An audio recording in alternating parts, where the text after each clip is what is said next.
Энжинаш хөгс өдрийн үлгэр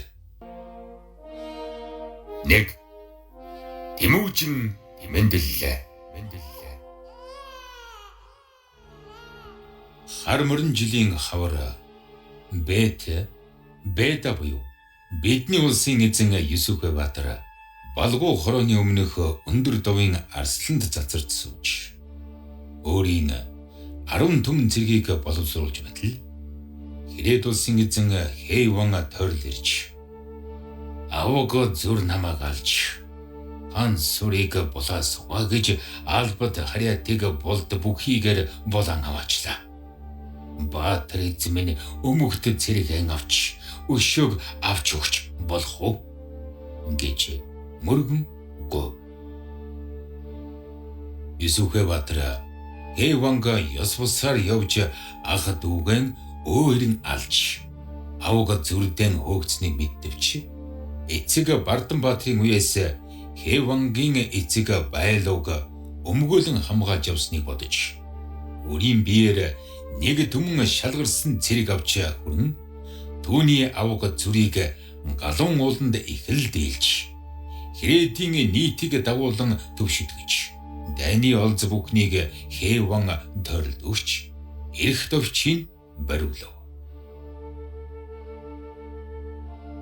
Тэндээс Есүхбаатар дийлсэн цэрэг авч узаж ирэх замд гэнт туршуулын хүн нисэх мэд ирж эзнийг үгүй хоронд Татар аймгийн цэрэг товдлон ирж баруун гарын харьяат Жүрхэн аймгийг болон дэрэмдэж эдмал эхнэр хүүхдийг цөм болон аван явлаа гэж мэдүүллээ.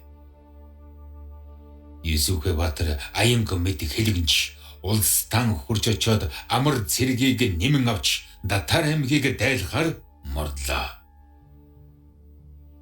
Тэр үед Есүхбаатарын хатан олохнууд аймгийн охин Ойлун жирэмсэн байлаа.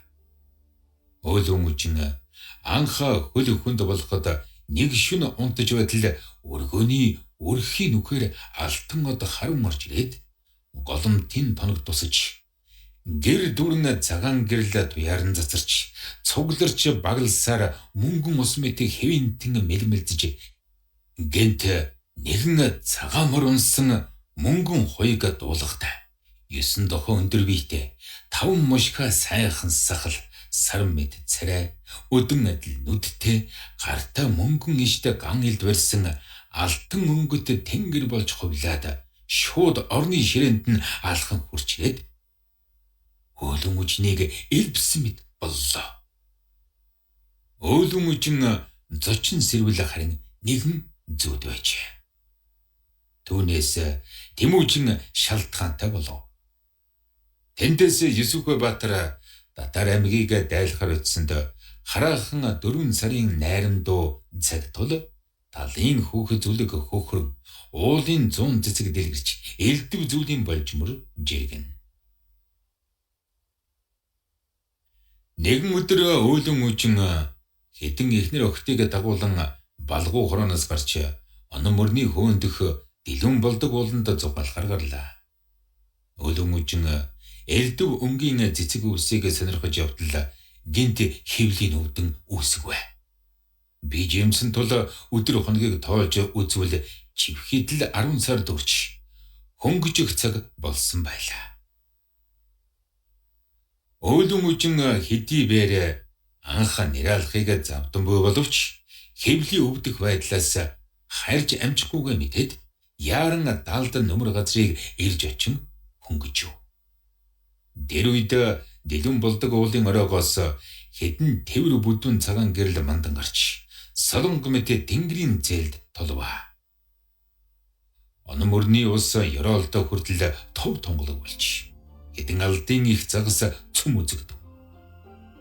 Энэ хүүхдийн мэндэлсэн цаг нь хар морин жилийн 4 сарын 16-ны морин цаг байлаа. Ойлун үжин 19 настай, Есүхбаатар 25 настай байлаа. Тэндээс Ойлун үжин ууган хүүхдээ зүлэг үүсэн дээр хөнгөлөөд хүүс огтлох зэвгүй тул үе цагаан үүсээр хүүсийг бооч Тагалт эхнэр өгтөөр хадны эрт чулууг авч ирүүлж хүүсийг зандчин таслав.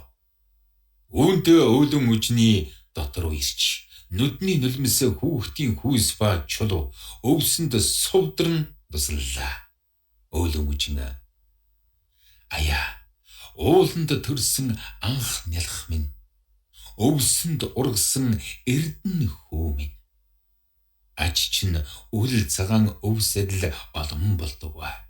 Хаан угсаа чинь хад чулуу адил бат болдог гэж чин үннээр зөвгнөн ирүүлээ. Нялх хүүхдийг хадны булгийн усаар угаахад хоёр гартан хоньны шагаан чинээ хоёр хэсэг нүж атахад төрсөн байв. Бүгдээр их л гайхалдан сонирхож байтал дагалт охид хэдийн хороондоо гүн хурч эсхий бүрээстэй тэрэг авчирв. Төдөлгүй өвлөн үжин хийгээд нялх хүүхдийг тэрэгэн дээр суулган харж ирэх замд Уранхай аймгийн нүдэрмэгч жинжигч жаржуудаа өвгөн учрав. Энэ өдөр жаржуудаа өвгөн 3 настай хүү зэлмэн тэврэн балгуу хороонд ирж яваад дэлүүн болдог уулын оройгоос цагаан гэрэл гарсныг олж үзэн гэрлийг үзэхээр очихдоо өвлөн үжинд ийн золгосон ажээ. Жарчуудаа нялх хүүхдийг шинжиж үзээд үнэн тэнгэрийн хөвөн энд байхажээ гэж дуулав.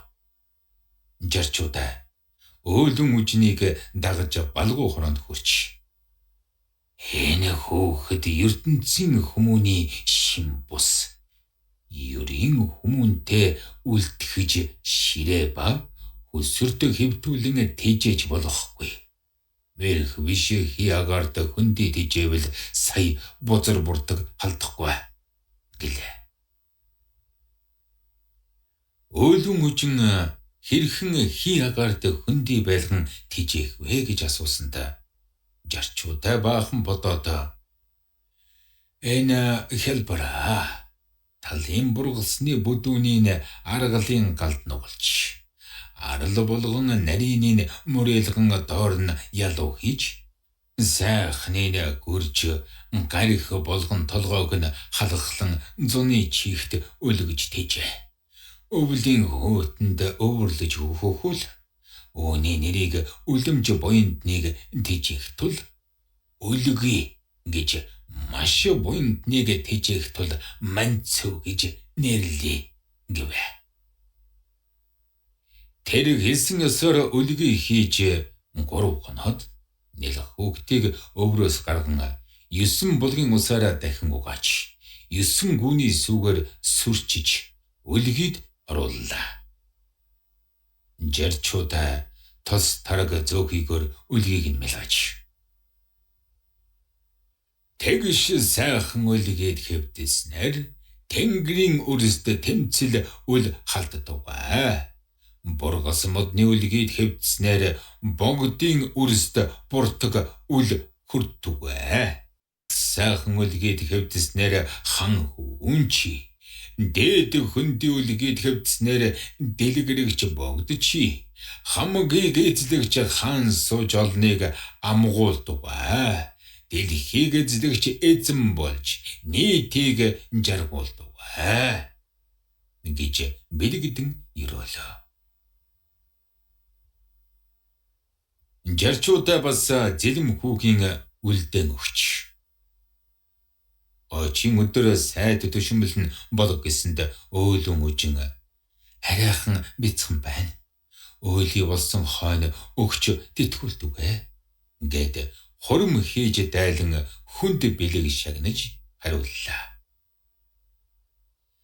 Тэр цагт Юсүхэ Баатар Датар аймгийг их л дайлан эзэн гэрмийг амьдаар нь бариад замдаа бас Тэмээчин аймгийг олзолж балгуу хороонд эргэж ирэх ууган хүүгийн сар дүүрэхэд тохиолдов. Юсүхэ Баатар хүүг үзвэл цагаан тараг зогцолсон мэт гэрэлтэй. Шар тос царцсан мэт шимтэй. Толгой их нүүр дөрвөлжин сүрж авахтай бөгөөд гүн шинжтэй. Есүхбаатар тэсгэлгүй баярлан энэ хүүг төрөхөд би дайснаа дарав. Энэ бас нүж атгаж төрсөн хойч өдөр лав нэгэн сонин гайхамшигт ихэр гар нэвзээ. Татарыг дараад тэмээчнийг олзолсон тэнгэрийн бэлэгт тохиолдов гэж нэрийн Тэмүүжин гэж өгөв.